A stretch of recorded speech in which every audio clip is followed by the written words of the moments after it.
Assalamualaikum warahmatullahi wabarakatuh. Selamat pagi dan semangat pagi untuk murid-murid ibu semuanya. Semoga berada dalam lindungan Allah Subhanahu wa taala dan Tuhan Yang Maha Esa serta selalu diberikan nikmat sehat. Tetap jaga kesehatan ya. Pada video kali ini, Ibu akan membahas mengenai bab 2 yaitu jaringan tumbuhan. Pasti kalian sering banget nih dengar kata-kata tumbuhan, bahkan dari SD, SMP, sampai SMA pun ada pelajaran biologi mengenai tumbuhan. Namun lebih detail lagi, kita akan membahas mengenai jaringannya. Nah, pada video sebelumnya kan kita bahas mengenai sel tuh. Sel itu kan satuan unit terkecil kehidupan. Terus ada organel-organel selnya juga ya, baik sel hewan ataupun sel tumbuhannya tuh banyak. Nah, sekarang kita akan membahas mengenai jaringan. Jadi tingkatannya itu lebih tinggi lagi daripada sel. Jadi jaringan itu kumpulan dari beberapa sel yang memiliki struktur dan fungsi yang sama, yaitu jaringan tumbuhan. Kompetisi dasarnya dan indikatornya, Ibu harap siswa dapat menganalisis keterkaitan struktur dan fungsi ya pada jaringan tumbuhan serta pada organ-organ tumbuhan. Nah, ini indikatornya. Tujuan pembelajarannya ada 6, dari menjelaskan sampai membedakan. Oke, jaringan tumbuhan. Nah, jaringan tumbuhan ini secara garis besar itu dibagi menjadi 2, yaitu ada jaringan meristem dan jaringan dewasa. Jaringan tumbuhan ini, kalau yang pertama yaitu meristem. Nah, meristem ini kalau kalian pernah dengar kata-kata meristem, itu artinya tuh jaringan yang masih muda ya, masih aktif untuk membelah. Jadi seperti kalian nih pada masa remaja sekarang itu kan masih aktif-aktifnya, masih giat-giatnya untuk menemukan jati diri ya, untuk bermain, terus untuk belajar, untuk giat dalam beberapa hal. Nah, jaringan meristem tuh juga begitu. Jadi dia tuh masih aktif untuk membelah. Jadi kata lainnya meristem itu jaringan muda gitu. Yang namanya muda pasti harus aktif kan. Nah, pada jaringan meristem ini terdiri menjadi 3 subbab. Karena ibu membuat PPT ini tuh nggak bisa, bagannya tuh nggak bisa ada 3 garis ya. Jadi sebenarnya itu ada 3. Yang pertama itu ada promeristem, ini yang pertama. Nah, yang kedua itu ada meristem primer, ini yang kedua. Nah, yang ketiga itu ada meristem sekunder. Jadi seharusnya tuh di sini tuh ada garis lagi ya untuk si meristem sekundernya nih yang ketiga. Oke. Nah, untuk jaringan dewasa itu ada jaringan epidermis. Jadi kalau kalian pernah dengar kata-kata epidermis itu pasti selalu ada pada akar, pada batang. Terus ada juga pada daun ya epidermis. Epidermis itu artinya lapisan luar. Terus ada jaringan parenkim atau jaringan dasar. Ada jaringan penguat atau jaringan penyokong. Dan yang keempat ada jaringan pengangkut. Nah, jaringan pengangkut itu contohnya silem dan flum. Pasti sering banget ya, dari SD pasti udah sering banget dengar silem dan flum. Oke, yang kelima tuh ada jaringan gabus. Selanjutnya, jaringan meristem itu memiliki pengertian. Seperti yang tadi Ibu bilang, meristem itu kan artinya jaringan yang masih muda ya. Nah, karena dia itu masih muda, jadi sifatnya itu embrional nih. Ada kata-kata embrional. Nah, kalau kata-kata embrio, pasti itu kan jaringan yang masih dalam tahap, kalau manusia tuh kayak janin gitu ya. Jadi dari embrio terus ke janin. Nah, kalau pada tumbuhan itu kayak proses perkecambahan. Jadi ketika pada biji, itu misalnya di biji nih. Nah, pada biji itu proses perkecambahannya itu atau proses embrionalnya itu namanya jaringan meristem. Nah, artinya si yang bersifat embrio itu mampu secara terus-menerus untuk membelah diri. Untuk membelah diri dan fungsi yang untuk membelah diri ini untuk menambah jumlah sel pada tubuh tumbuhan.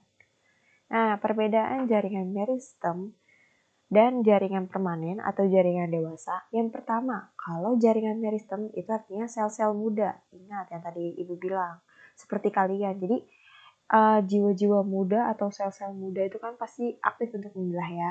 Nah, karena aktif untuk membelah, jadi dia belum bisa mengalami diferensiasi. Jadi dia belum bisa mengalami diferensiasi. Nah, diferensiasi itu kan mengalami perubahan. Jadi yang namanya aktif untuk membelah, jadi dia baru aktif untuk membelah-membelah aja. Jadi dia belum secara kompleks, bentuknya itu belum terbentuk secara utuh gitu. Nah, jadi dia belum mengalami diferensiasi atau belum mengalami perubahan dan belum mengalami spesialisasi. Dia juga belum. Ya. Nah, berbeda nih dengan jaringan dewasa. Kalau jaringan dewasa itu jaringan yang sudah. Nah, ini yang sudah mengalami perubahan atau sudah mengalami diferensiasi ke bentuk yang lebih spesial. Gitu. Nah, contohnya gini, kalian pernah lihat bunga mawar nggak? Bunga mawar kan ada durinya tuh. Nah, kalau dari proses bibitnya si bunga mawar itu kan masih belum, batangnya itu belum ada duri-durinya ya. Nah, ketika si mawar itu udah dewasa, pasti dia ada durinya. Nah, durinya itu merupakan bentuk diferensiasi dari jaringan epidermis.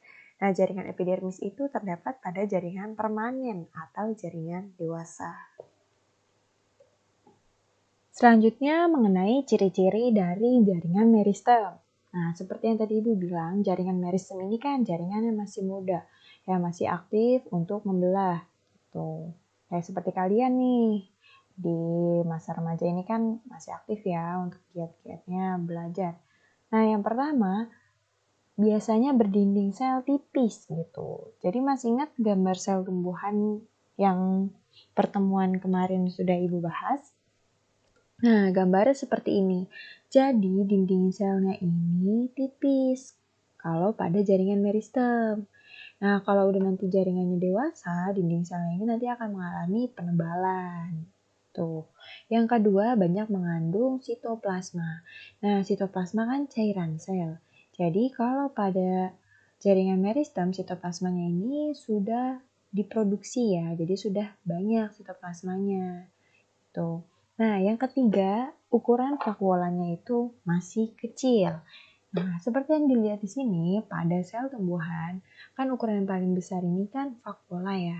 Jelas. Kenapa besar? Karena fungsinya vakuola untuk proses penyimpanan cadangan makanan. Masih ingat nggak nih yang kemarin? Nah, kalau pada jaringan meristem, vakuolanya itu ukurannya masih kecil. Nah, ini ya vakuola. Nah, kalau di sini kan vakuolanya ukurannya udah besar. Jadi kalau sel yang sini tuh udah sel dari jaringan yang udah permanen. Gitu. Bentuknya itu sudah lebih kompleks. Nah, yang keempat, inti selnya itu besar. Nah, ini kan inti sel itu nama lainnya kan nukleus. Nah, nukleusnya itu ukurannya sudah mulai besar. Terus yang kelima, plastidanya. Nah, plastidanya ini belum matang. Nah, plasida itu kan fungsinya buat proses fotosintesis. Nah, plasida itu yang warna hijau nih. Karena kan kalau fotosintesis kan butuh zat klorofil ya. Klorofil itu diproduksi di dalam kloroplas. Nah, di dalam kloroplas ini nanti banyak nih plasida-plasidanya. Nah, gambar plasida itu seperti ini. Jadi kalau misalnya dilihat lebih detail, gambar yang warna hijau-hijau ini, si kloroplasnya, nah nanti dia gambarnya seperti ini. Nah, di dalam kloroplas, nanti dia diproduksi zat klorofil. Nah, zat klorofil itu untuk proses fotosintesis. Nah, seperti di gambar kloroplas ini kan fotosintesis itu kan berlangsung setiap saat ya. Dari pagi hari, siang hari, bahkan sampai malam hari gitu.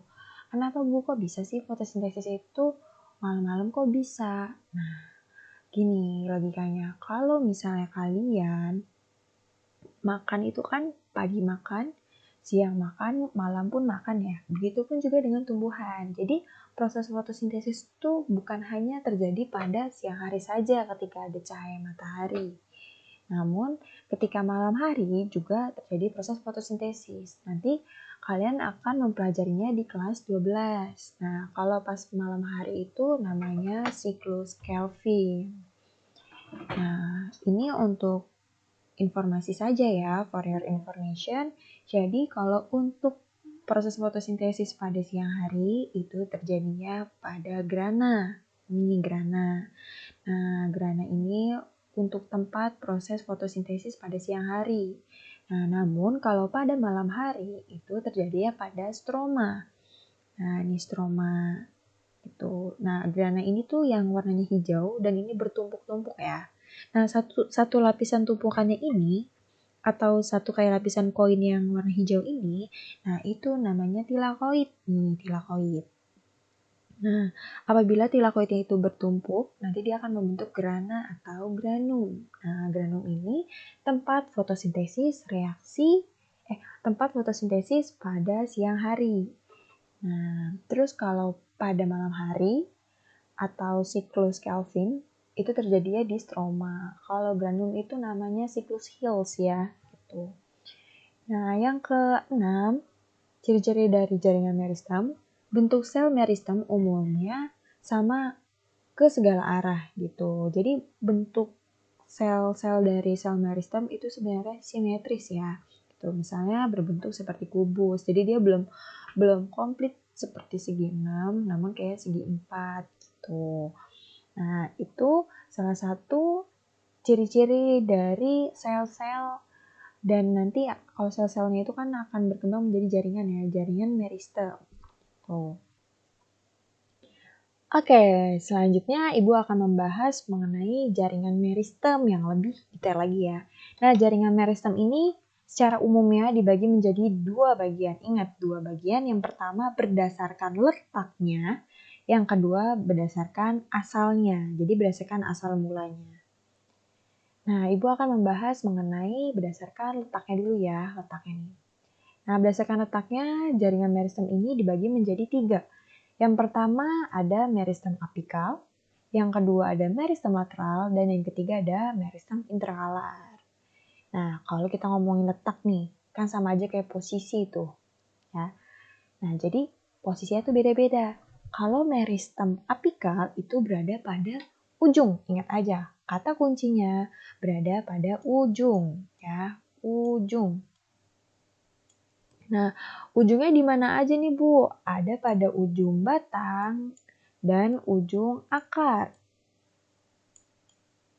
Nah, ingat, berada pada ujungnya, di ujung akar dan di ujung batang. Nah, si meristem apikal ini fungsinya buat memperpanjang akar dan memperpanjang batang. Oleh karena itu, letaknya berada pada di ujung-ujung, gitu. Kalau kalian pernah lihat iklan pucuk nih ya, teh pucuk. Nah, teh pucuk itu kan ujungnya yang kata si uletnya itu kan selalu berada pada ujungnya ya, ke ujungnya. Nah, kenapa dia memakan di pucuk daun tehnya tersebut? Karena di pucuk daun tehnya tersebut dia masih kayak akan jaringan meristem apikal. Jadi, karena dia sel-selnya itu masih aktif untuk membelah, jadi protein dan nutrisi yang baik untuk uletnya tersebut terdapat pada ujungnya, ujung atau pucuk dari batang teh tersebut.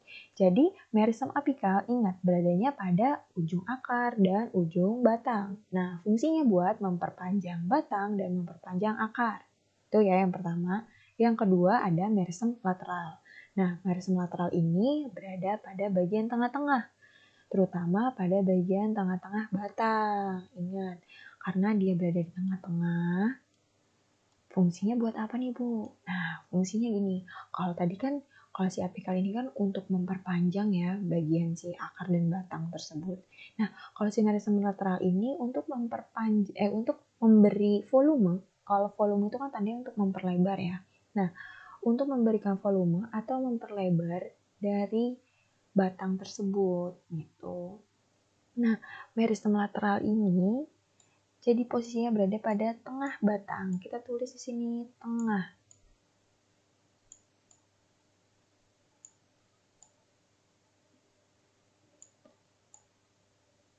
Nah, tengah batang ya.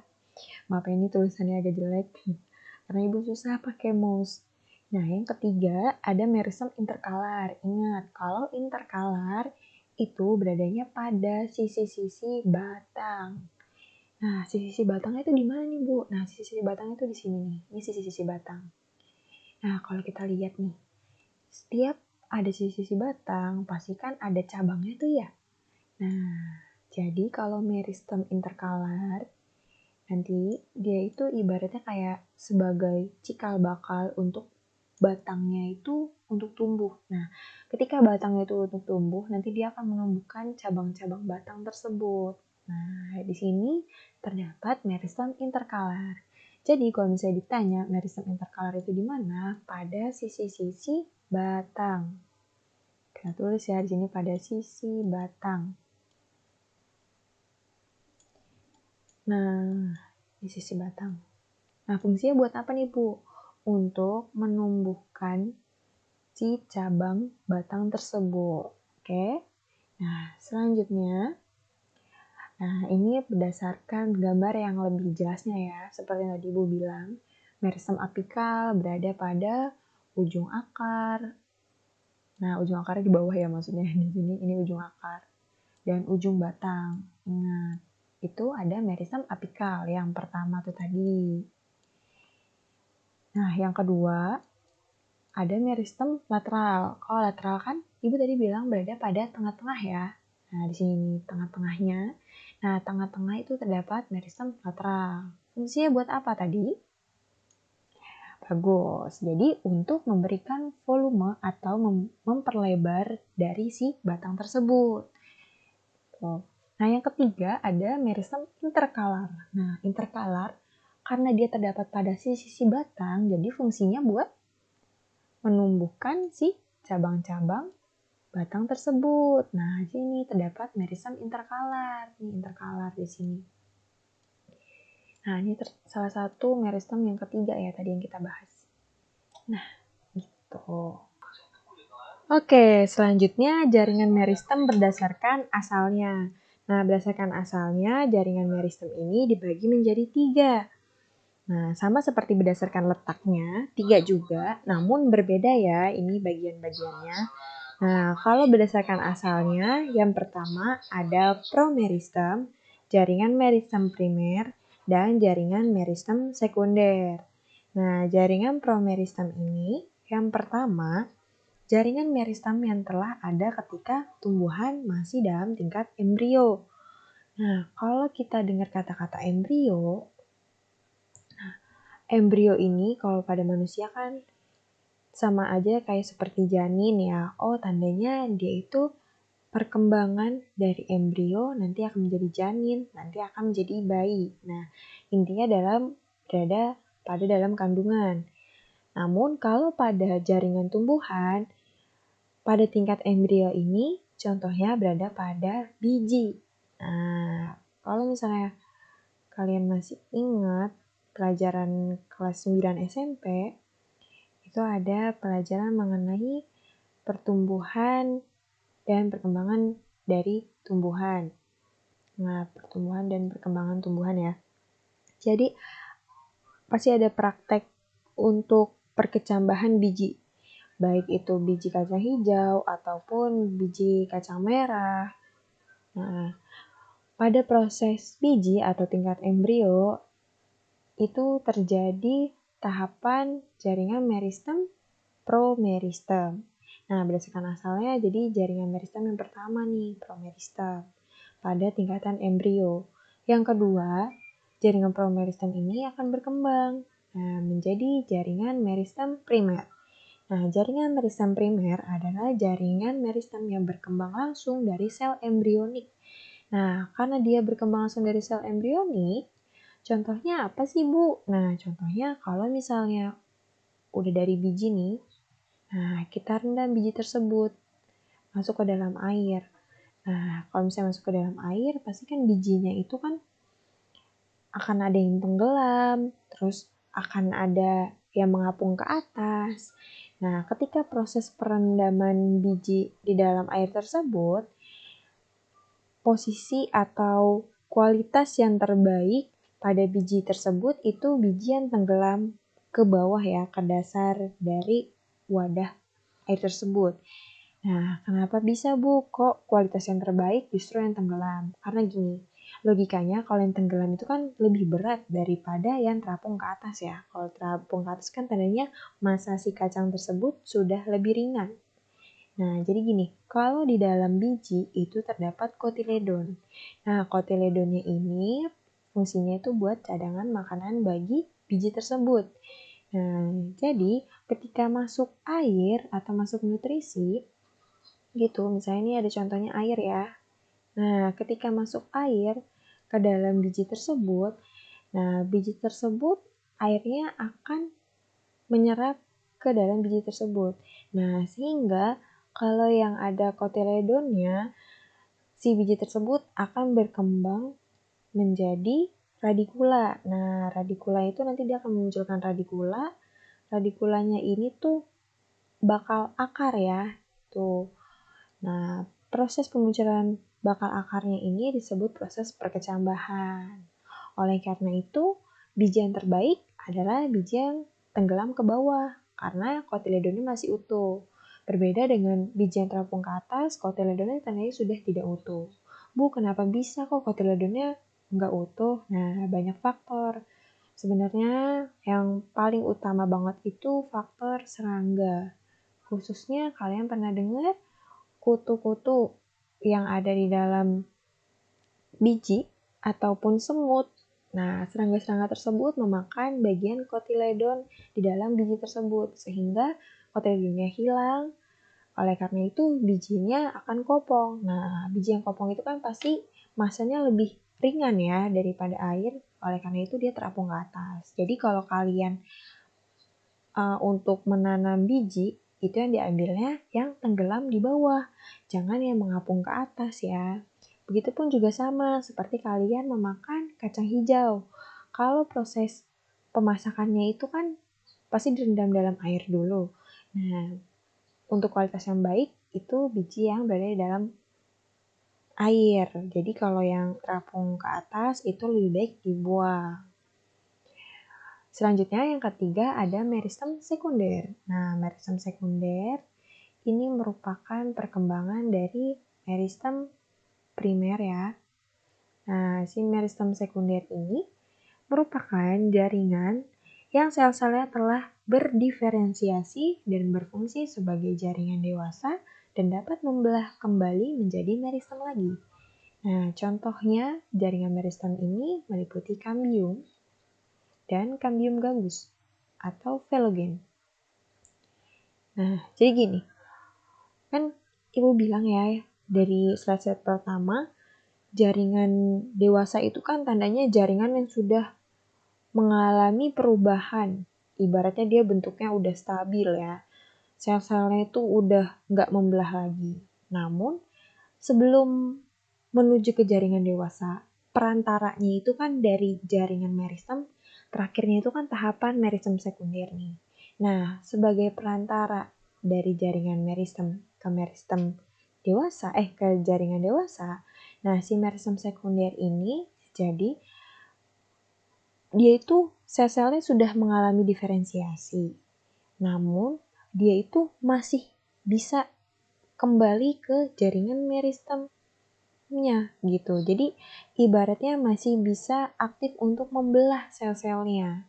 Namun, dia sudah menuju ke jaringan dewasa gitu.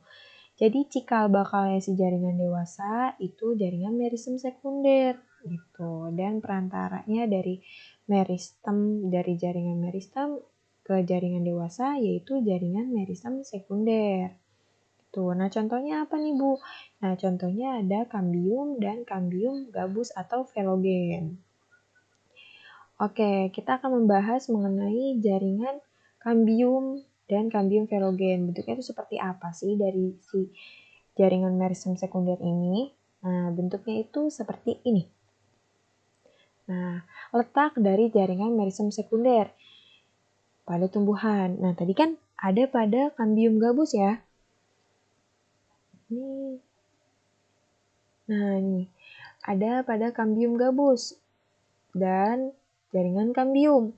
Nah, jaringan kambium itu nanti dia berada pada tengah-tengah sini nanti di antara sebelum jaringan umpulur. Nah, nanti di sini tuh dia terdapat kambium. Nah, si kambium ini nanti fungsinya itu buat mengalami pelebaran lingkaran tahun. Gitu. Nah, fungsi-fungsi dari jaringan merisem sekunder yang pertama, terbentuknya lingkaran tahun pada batang tanaman. Jadi yang maksudnya lingkaran tahun ini, setiap tahun massa atau volume dari batang tanaman tersebut tuh akan bertambah. Makanya disebutnya lingkaran tahun. Gitu. Yang kedua, bertambahnya diameter batang tanaman. Nah, ini berhubungan ya sama lingkaran tahun tadi. Yang ketiga, terbentuknya jaringan berkas angkut sekunder. Nah, maksudnya berkas angkut sekunder itu nanti mulai terbentuknya flum dan silem. Yang keempat, terbentuknya jari-jari umpulur. Gitu. Jadi jaringan merisem itu nanti akan mengakibatkan atau menimbulkan kambium gabus dan kambium. Nah, si kambium gabus dan kambium ini nanti akan membentuk juga bagian flum dan silem serta jari-jari umpulur. Gitu.